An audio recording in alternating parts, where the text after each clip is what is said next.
A break. Glad you're still watching Science Breakfast with me, Alan Hubbard. Sign language interpreter this morning is Tobias Omondi. In studio, we are with Professor Alfred Ogolla, and we are looking at the dailies. First half, we spoke about the Standard and its headline. Now we're going to be looking at the Nation. But I want you to continue being with Science TV, because later on in the broadcast, our maiden conversation is about the confusion in the education sector. Is free education possible, or is it too expensive for our country to handle currently? That is a conversation that we'll be having later on in the broadcast, and you can continue engaging with us on all across social media platforms. Also, the numbers are on your screen, SMS or WhatsApp, and we'll be glad to sample some of your feedback. Prof, before we go on to the story that I want us to talk about, there is a story here in the Daily Nation. It's about a big win for former NHIF staff as court settles pay dispute. Workers who are either absorbed into the Social Health Authority or are redeployed elsewhere in the the public service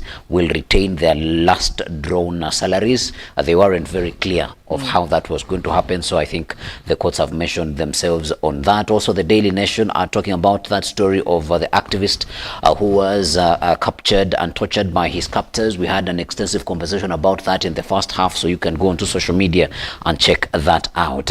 But Prof, the headlining story in the Nation this morning: exposed police killings cover-up.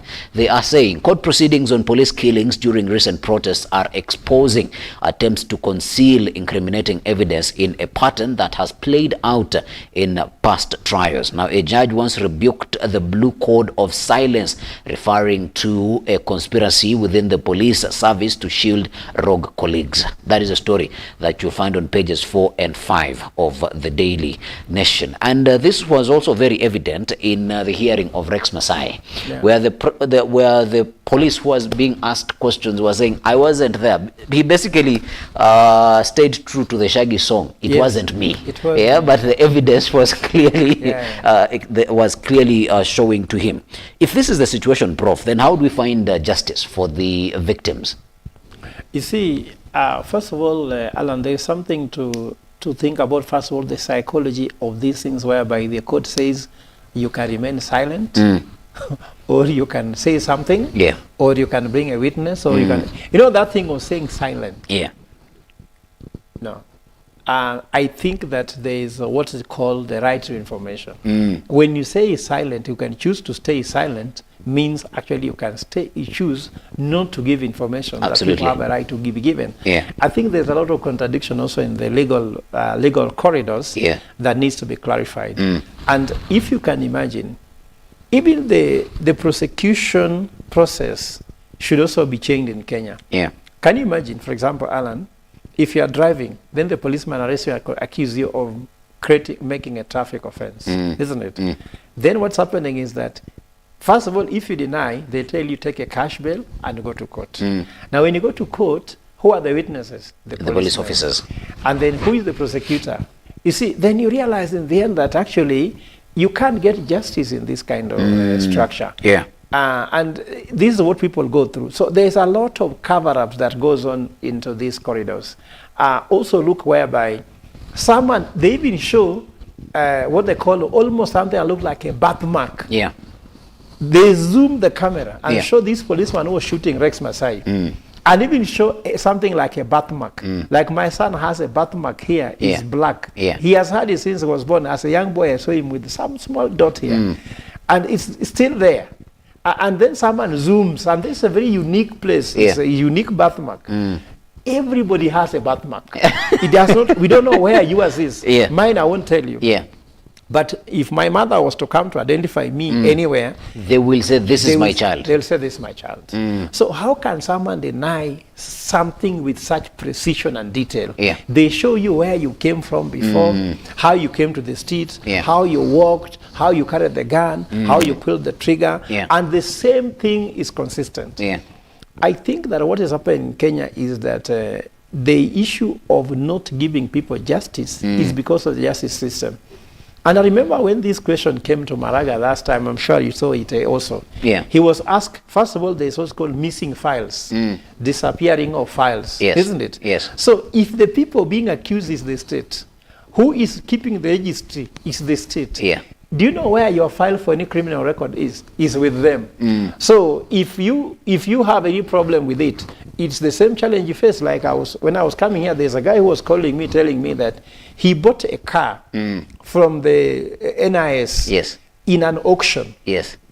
Then one of the person in the NIS now tells him that car you have is my car.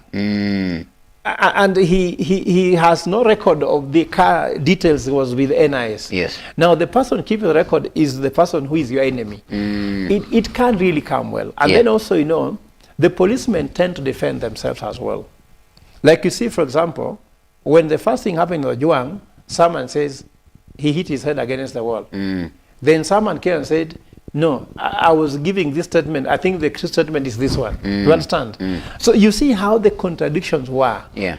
Alan, if at all somebody want to give you a job, there's one job you should not take, the job to lie. That is the most difficult job on earth because it will come out. That's why I see all the cover-ups are coming out. Yeah. How they try to cover up. And nowadays, I want to tell Kenyans, there's something God has given us. Yeah.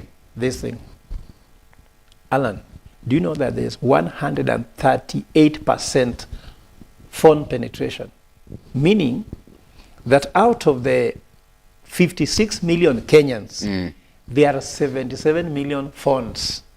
So anywhere you are, there's a phone. And that phone likely has a camera. Like when And you are it can be sitting used here, to find you. me, I have two phones. Yes. I can see you have one and Yes. an iPad. Yes. So we are sitting here, we are two of us. But we have four Four gadgets around cameras. us. You understand? And four microphones that are listening to us as well. Yes. So what is it that you can do that won't come out? I want to tell you, just do the right thing. Yeah. No, just do the right thing. Yeah. Because the cameras will catch you. Yes, as they're doing the right thing, then the follow-up question would be, how then would the courts behave in such a situation? Because it's very clear in broad daylight that people, or these people we are trying to find justice from, they are concealing the justice and the evidence. How does the court then behave in such a situation? And even to add that, Alan, they so talk about the burden of proof. You see the issue, that thing of burden of proof. Yes. That burden of proof has to be dealt with also. You know, when someone can't give information, should they walk free just because they have decided to keep quiet? So I'm telling you, there is a likelihood that they might walk scot-free. Because if you're the one accusing the state for having killed your son, can you imagine the case of Baby Pendo? Let me take you there. Where they said, you know, the so-called ballistic report. I'm sure you know about ballistic report. Yes. That if you say this policeman shot me, first of all, that your cause of death must be that it was a bullet wound, isn't it? Absolutely. If that is not there, it won't work. Secondly, you have to produce that bullet. Imagine you shoot me, I have to produce the bullet, isn't it? With a serial number.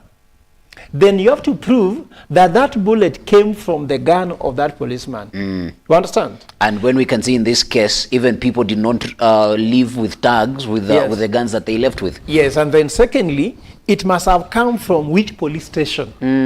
So the burden of proof lies solely with me. With you, and it is so heavy. That's why it's called burden. They knew.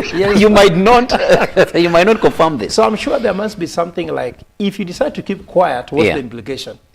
Keeping quiet should not mean you kill evidence. Look at even the ICC cases. Yes. They say witnesses disappeared. So the fact there were no witnesses, now the case is thrown away. But people died, isn't it?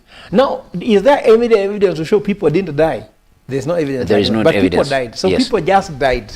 They just decided to die. Out of thin air. Out of thin air, they decided to die. Like, for example, I'm even seeing a situation whereby, for example, if the case of Juan can be thrown away, it will hurt people, isn't it? But it's likely to happen. That's why we have gone to court with a counter case, isn't it? Because imagine, IPOA is investigating policemen who are members in charge of their security. The police, and IPOA is a member of police anyway, being guarded by the police to find justice for Ojwang, who is not a member of the police service. And he's already dead. So the police service can collude, isn't it, to protect one of their own. Absolutely. So this is where the problem is. And I think that there must be some changes here. Who will pay for the death of these people if the burden of proof lies with the citizens? And Alan, do you know how much money you require to have all that report together? A lot. Very few people can afford that thing. Very few, maybe 2% of Kenyans. So it means that justice is expensive. Justice is expensive, and expensive justice means injustice. Because if you cannot afford justice, then you can't get justice. And that's why, as a philosopher, there's a philosopher who is called Socrates, who said, the might is right. And might you can get either with celebrity status, you can get it with money, or you can get with the power of the gun. So long as citizens don't have money, they don't have the power of the gun, and they're not celebrities, they can't get it. But have you seen so many people getting, for example, Omari went to court and challenged a media house for having talked about him badly, and within a short time, he walked away with around 50 million shillings. Jimmy Wanjigi, with the Daily Nation. Isn't it? And how many Kenyans who don't have money, don't have the gun, don't have celebrity powers, have ever walked away even with 500,000 shillings? Nothing. So justice must be restored. And Alan, the solution is Kenyans, go to the ballot in 2027 and elect one of your own. When you elect those people with celebrity powers, I know when you want to campaign, I say, I want to run for the president. Do you have money? So if I have money, then you're useless, isn't it? When I don't have money and you put me in a position of power, then you are useful. So you first of all deny your own. You are looking for someone with money, a big name. When the big name comes in, the big name protects the other big name. But you know, we go for the big names because we're like, okay, they already have the money, they will not steal it. Rather than giving it to somebody who does not have money and they go get excited and they steal it. And the opposite has happened. Before we go for the break, I know this can go further, but just a mention. Ruto allies plot Mount Kenya comeback. Now the game plan. Presidents, loyalists held meetings at hotels in 3 counties on Saturday to refine a strategy to counter former Deputy President Rigathi Gachagua's influence in the region. But also on the same line, police goons clash with opposition leaders. Police officers in Murang'a yesterday combined their efforts with goons to disperse opposition politicians, the politicians who are pushing to stop President William Ruto's re-election in the 2027 general election. How is it going to be in Mount Kenya? Just quickly, what are your thoughts on these 2 stories in the Daily Nation? First and foremost, that is for optics. You know, normally, Manchester can know very well that Arsenal will beat them this season, but they just turn up for a match. I'm sorry to say that. I know why I'm saying that. You're taking my smile away. You know, you have to turn up for a match. You know, no show is a very bad thing. That's why I told Raila Odinga in 2022. Even if you believe that you cannot debate William Ruto, just turn up. Just say, aya. When you show up, just say, aya. So this is a show up. You know, you have to show up. In fact, your supporters would like to see you show up, losing, but with the battle, with the fight. So Ruto, hence the kings of those days Ruto has lost Mount Kenya.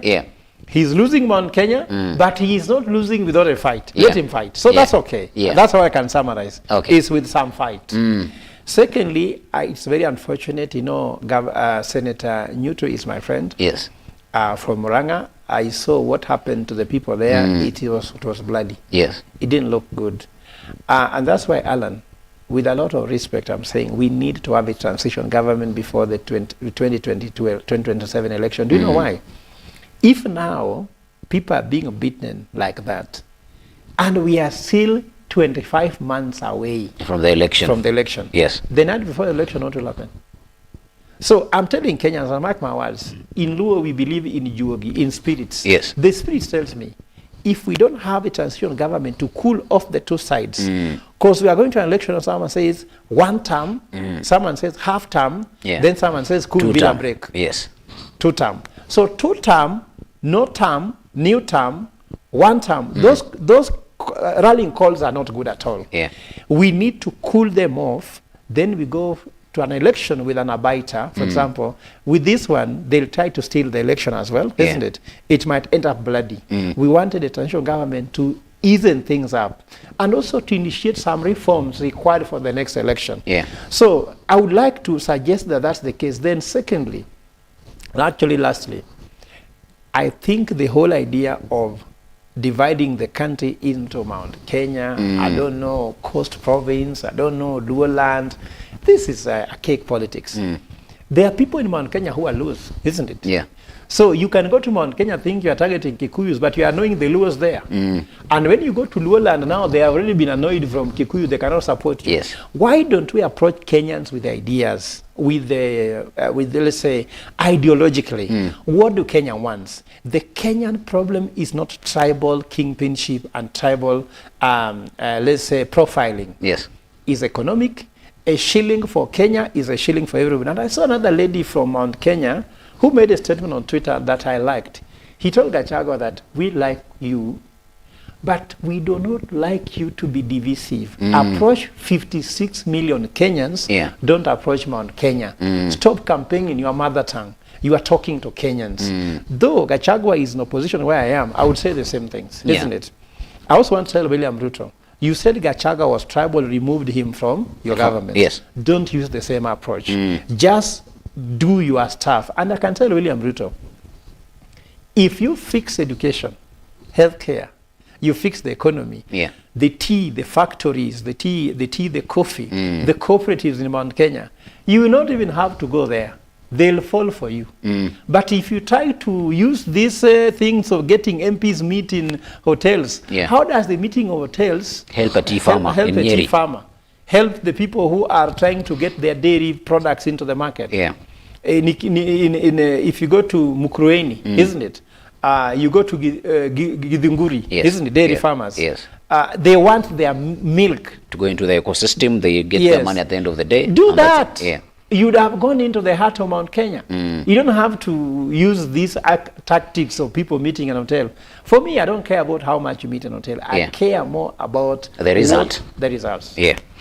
All right, it is 8 a.m., 2 minutes past 8 a.m. We take a break. When we come back, we're coming back with the maiden conversation of our show today, and it is about education. Is education a burden in the country? 20 years ago, when the late President Mwai Kibaki brought about free education, it was very possible. Why isn't it possible right now, as said by the Cabinet Secretary of Treasury? By the way, he came out and said that he was misquoted. I don't know who misquoted him, but we're going to be coming back with that conversation. Keep it science, and we'll be back after the